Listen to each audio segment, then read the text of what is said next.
Hello everyone, I hope you're having a wonderful day. In this episode, after visiting Tăng and Lan for Tet greetings, Tuna and Alex return home to a quiet night that feels truly theirs. They bathe Henry, warm up a simple meal on the bamboo table, and talk honestly about what Tuna wants for the new year.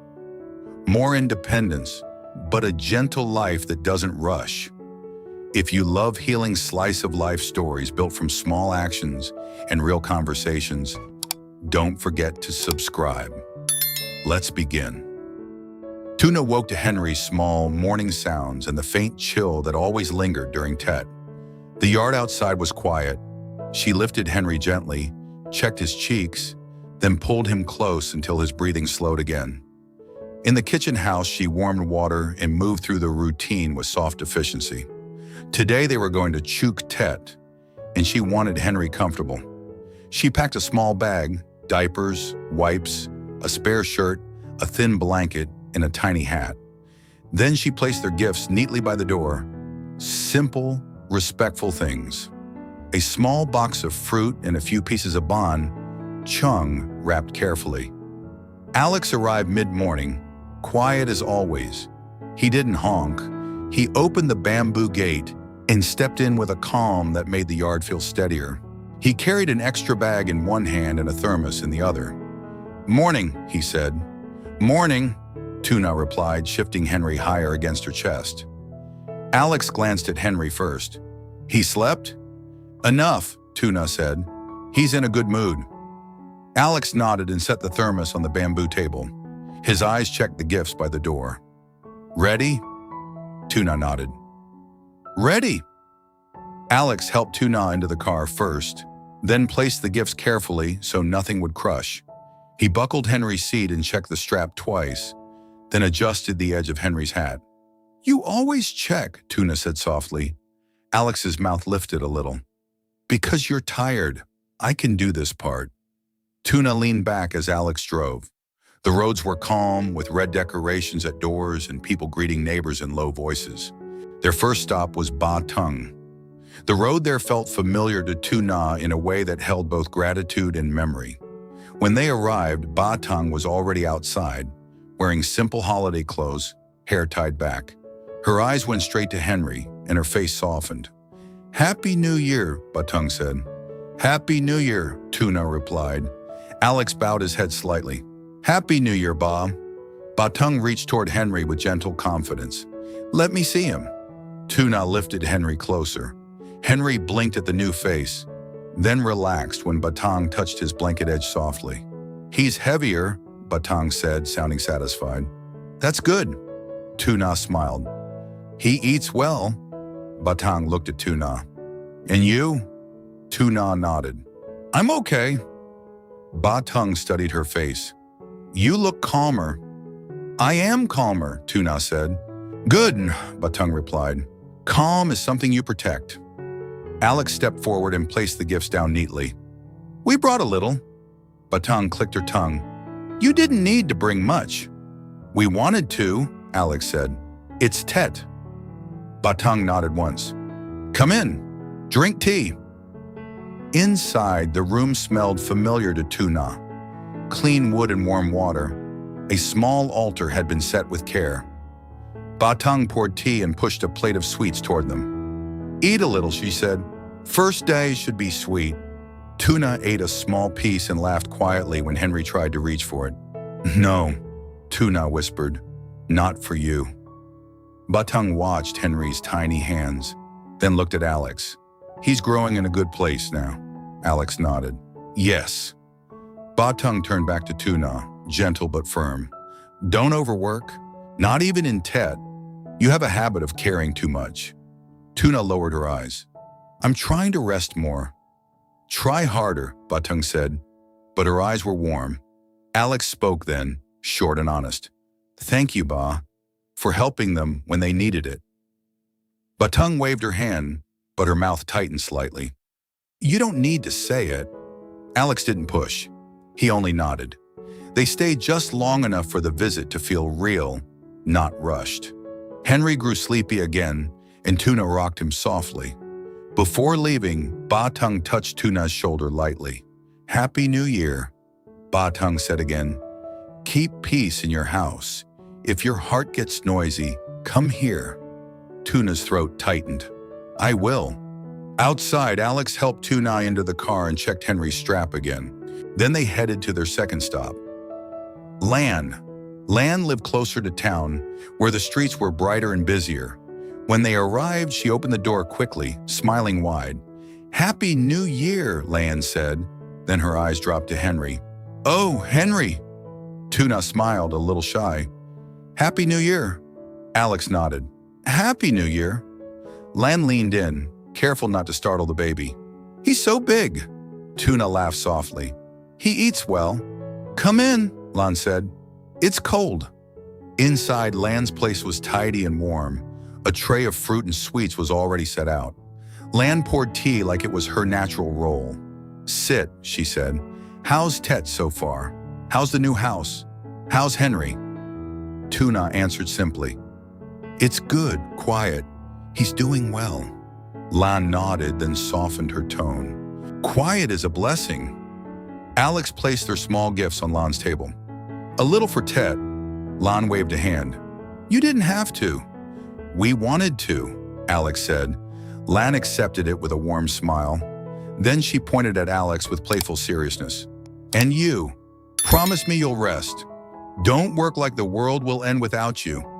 Alex's mouth lifted slightly. "I'll try." Lan raised an eyebrow. "Try isn't a promise." Alex glanced at Tuna, then back at Lan. "Okay, I promise." Lan smiled in victory. "Good." They talked a little longer about simple routines and baby sleep. When Henry stirred, Lan lowered her voice immediately. Before leaving, Lan touched Henry's blanket edge gently and looked at Tuna. "Happy New Year," she said, softer now. "You're doing well." Tuna's eyes warmed. "Thank you." Alex stood. "We'll go now. Don't get stuck hosting too many people." Lan laughed. "Go. Enjoy the day." On the drive home, Henry slept again, steady and calm. In her pocket, the red envelopes rustled with each turn. Tuna didn't count them. She only felt the blessing in the gesture and the relief of being remembered without having to ask. Tuna watched the passing red decorations and felt the warmth of both visits settle in her chest. Baang's steady care and Lan's bright support. Alex kept his hands steady on the wheel. Tuna didn't need a big celebration to feel the new year begin. She only needed this: good people, honest gratitude, and a quiet road leading back home. Tuna felt the day settle on her shoulders the moment they returned home. Not heavy, just full. 2 visits, many greetings, Henry's naps in the car, and the quiet effort of staying present. Alex carried the small bag inside while Tuna carried Henry. The baby was half awake, blinking slowly, cheek warm against her scarf. "Let's get him comfortable," Alex said. Tuna nodded. She laid Henry on the red wooden bed and unwrapped him from the layers one by one. His hands opened and closed as if he was stretching. Tuna tested the water with her wrist and began his bath with gentle, practiced motions. Alex stood nearby, unsure where to place his hands. "Can you bring the towel?" Tuna asked. Alex moved immediately.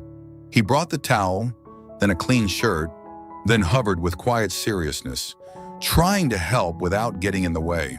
"Hold him for a second," Tuna said when she needed to rinse the cloth. Alex's arms tightened instinctively, careful and steady. Henry stared up at him, then grabbed his sleeve. Alex's face softened.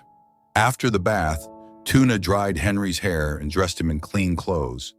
Alex warmed the towel near the stove for a moment and handed it back without comment. Tuna noticed anyway. That was Alex. He did small things before you asked.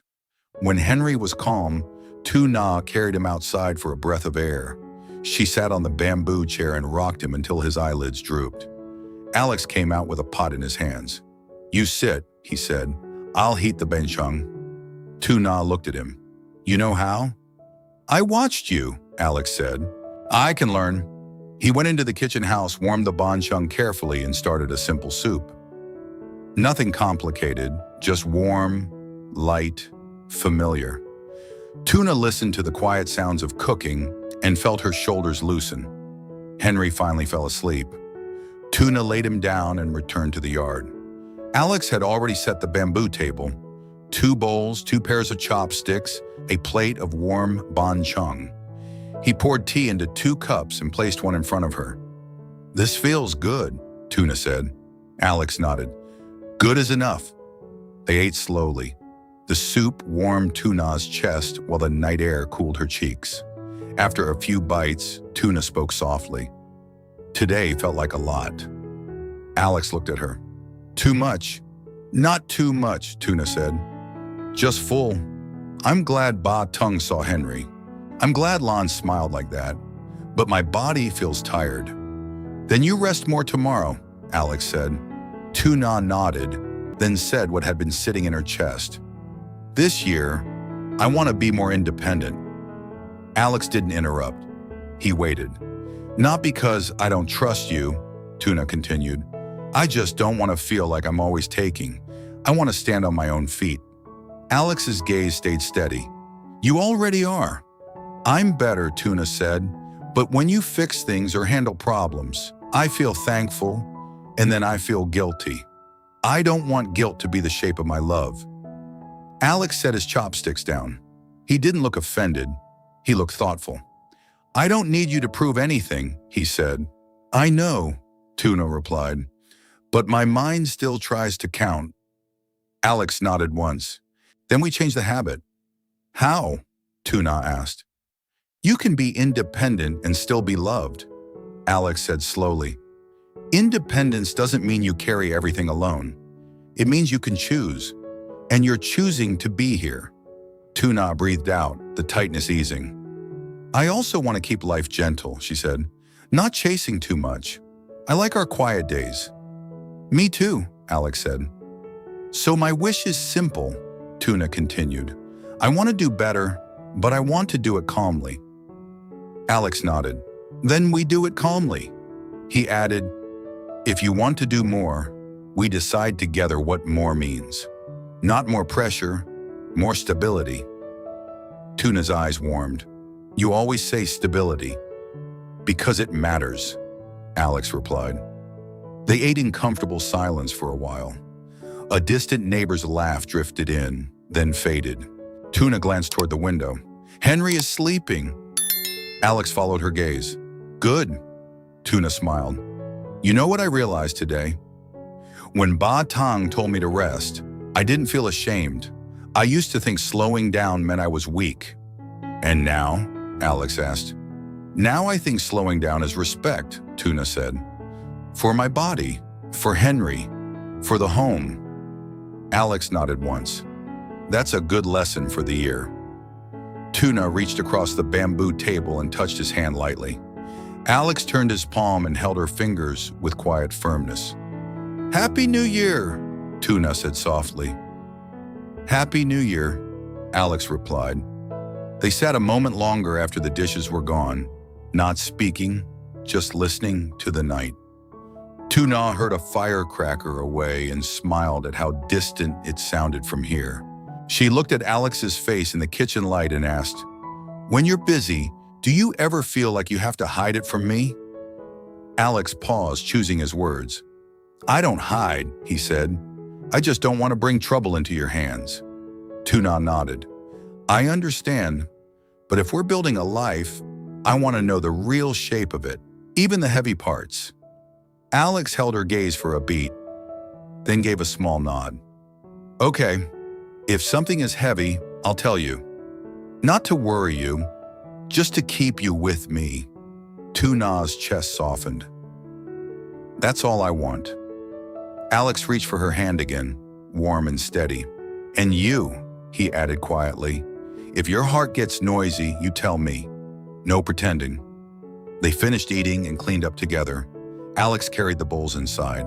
Tuna wiped the bamboo table. Before going in, Alex checked the gate latch once. Not anxious, just habit. Then he adjusted Tuna's scarf again. "You're tired," he said. Tuna nodded. Yes. Then sleep, Alex replied. Tomorrow is still here. Tuna looked at the quiet yard, the warm light in the kitchen house, and the calm that had settled over everything. Independent, but gentle. Strong, but not hard. She touched the leaf charm on her wrist once. Okay, she whispered, I'll sleep. And she went inside to Henry, letting the new year begin with rest. Sau một ngày Tết dài đi thăm bà Tăng và Lan, Tử Na và Alex trở về nhà Tử Na, cảm thấy mệt mỏi nhưng mãn nguyện. Họ lo cho Henry trước. Tử Na tắm cho bé trong khi Alex giúp lau khô người và làm những việc vặt, luôn ở bên cạnh và chu đáo. Alex hâm nóng bánh chưng, nấu một nồi canh đơn giản và dọn bữa tối ngoài bàn tre. Trong bữa ăn yên tĩnh, Tử Na chia sẻ ước nguyện năm mới của mình. Cô muốn tự lập hơn và không để cảm giác tội lỗi định hình tình yêu của mình, đồng thời vẫn giữ cuộc sống bình yên và dịu dàng. Alex lắng nghe mà không phán xét và trấn an cô rằng tự lập không có nghĩa là gánh vác mọi thứ một mình, mà là cùng nhau lựa chọn và xây dựng sự ổn định từng bước một. Họ đồng ý chia sẻ gánh nặng một cách chân thành, thay vì giấu giếm những khó khăn. Sau đó dọn dẹp, kiểm tra cổng và kết thúc đêm với sự bình yên, nghỉ ngơi với một niềm hy vọng nhẹ nhàng trong một năm mới ổn định phía trước.